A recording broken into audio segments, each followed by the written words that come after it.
Good evening, everyone. My name is Wendy, and this is Bob, and we will be presenting our project named Remy. Many people enjoy trying new foods and drinks, but what if we could generate creative new recipes without the need for any culinary expertise?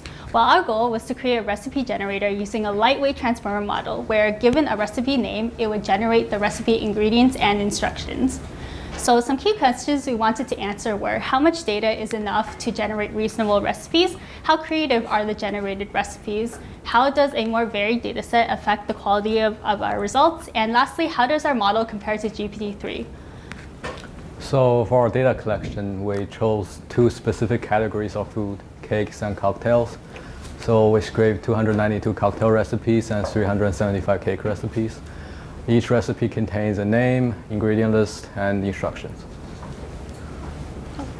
For the pre-processing, we only kept single-serving drinks for cocktails, so no batch drinks like that. And we removed any sub-instructions on how to make a special ingredient. And for cakes, we removed recipes with brand names like Kit Kats. We sorted the ingredient list, removed text within brackets. These choices are done empirically. The format, recipe name, recipe ingredients, recipe instructions, they are the delimiter to each section. Sometimes we had to make the distinction between drinks and cakes, which is important for one of the models. So we use pre-trained GPT-2 from Hugging Face. We fine-tuned on 3 different data sets. So model A is fine-tuned on drink specifically, B is on cake, C is on the combined data set. We also experiment with GPT-3 with the following prompt. So write a cake or cocktail recipe, called the name you'll come up with. For evaluation, we used 2 primary methods: BLUE to compare the similarity to a reference, and human evaluation to actually evaluate the quality of a recipe. So for our process, we selected 10 drink recipes and 10 cake recipes, which were not included in the data set. We generated 5 completions per prompt and compared these to the reference using BLUE, and then selected the best BLUE result for each prompt to do human evaluation. For our evaluation guidelines, we scored the ingredients out of 5 based on whether they were reasonable and in the correct quantities, if there were any repeats, and if they related to the name of the recipe. For instructions, we also gave it a score out of 5. We asked ourselves, do they make use of the listed ingredients? Do they make sense? And are they easy to follow? So since we had 10 recipes per category and 5 for ingredients, 5 score for instructions, we had a total score out of 100. And here are the results. We can see from the low BLUE scores that the generated recipes were not very similar to the reference. However, from the human evaluation scores, we can see that the generated recipes were actually fairly decent. The drinks generated were better than the cakes because they were simpler, and we found that when trained on the combined dataset, cake generation actually improved. So some basic observation: model A is not very creative. It generates liquor, but 5 out of 10 generated recipes follows a pattern of liquor, lemon juice, and simple syrup. However, in comparison, Model C is a lot better. We only have 2 out of 10 cases like that. Model B and Model B in comparison to Model C is similar, but it's just not shown here.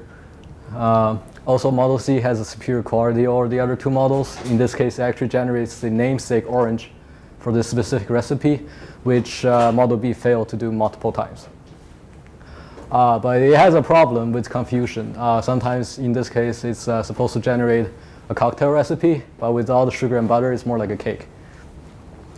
We also came up with 4 recipe set named that does not exist in our real world. These are the 4 for each categories, and we stacked them against GPT-3. Model C does fairly well against human evaluation, but GPT-3 is a whole lot better. Mostly it's better because it actually relates to the underlying themes of the name. So I'm just putting Beyond Meat to mess with the model, but it actually knows Beyond Meat burgers, and it actually knows Harry Potter too. So what did we learn? We learned that, first of all, a lot of data is needed for reasonable recipes. So we had 300 samples for very narrow categories, and we still felt this wasn't quite enough. We found that training on more than one type of recipe actually resulted in better quality of results, even though drinks and cakes don't have that much overlap. We learned that training on more than one type of recipe results in some confusion. So for example, a recipe with coconut could be confused as a cake or drink, and this confused the model a bit. And lastly, we found that GPT-3 is far superior. So what would we do differently next time? We think that to reduce some confusion, we could maybe try to create a classifier to improve the generated results of our model. And we would actually spend more time on GPT-3 first and try to improve on that instead of starting with GPT-2. Right. Thank you.